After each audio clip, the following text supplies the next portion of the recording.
Hey everyone, for this video I'm going to show you how to transfer our image to our canvas. And remember, to start on our canvas panel, I have gessoed this. So gesso, a thin layer of gesso over your canvas panel. We're going to transfer this image. And what I did is I tiled the image. So if you look at the other side, it's the image split into 4 sections. So that way if you tape it together, it'll fit the 16 by 20 canvas. I put a little bit of this graphite dust, and if you want to use this, it's really handy. You just squirt a little bit of the graphite dust out on the back of your image.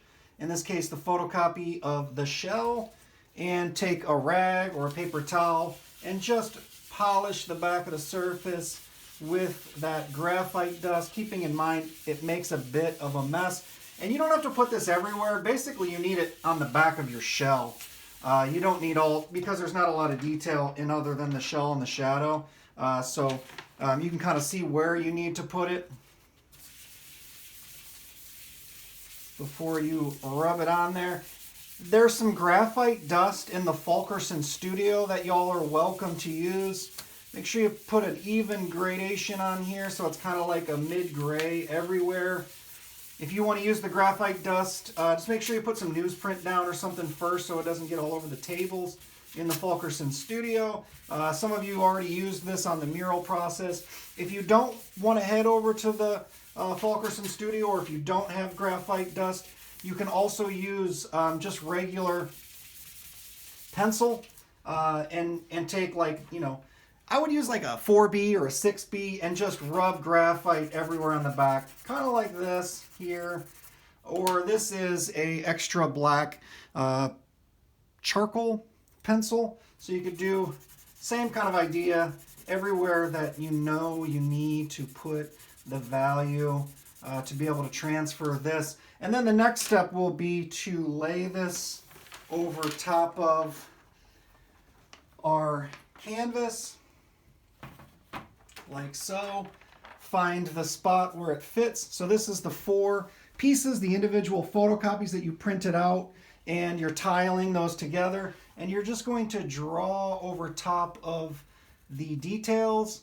You don't need to put every last little detail in. Actually, what I would encourage you to do, so it feels less like cheating, is just to do the major silhouette, which I don't think this is cheating at all, but I understand and I respect those of you who like to draw it out by hand.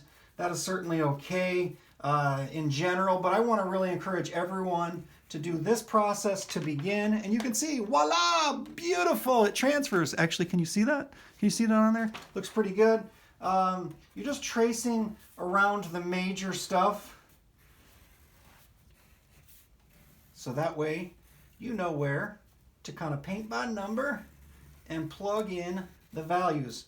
You're going to do the detail. You're going to do the hard work of painting the main structure by hand. But this just kind of gives you a simple sense of where the big stuff is. Voila. Can y'all see that? Let's see, I'll hold that up a little bit better. You can see I just traced out roughly the shape of the shell and also the shadow. When you get done with this, you can obviously throw this away. You don't need this, but you have this smaller version that I want you to print out for your reference. The other thing that you should print out is this, which I've included on Schoology as well under the resources of this assignment, so that way we can mix our values for the next step to do the value painting for the grisaille. So print out these 4 individual pieces to tile together, the 9-step value scale to use as a reference, and then also our nice high-res image of the shell that you're going to use as a resource. Now you can use your phone as you work too. As you have this on your easel, have your phone next to you to use as a reference. But I think it's helpful to have an actual printout too, so that I can have the printout right next to me as I'm working, or use my phone. So the next step will be to mix our values and then start our painting. So this is a fun activity to do. I think it's a lot of you were sort of nervous about oil painting or maybe apprehensive. This is a good first step.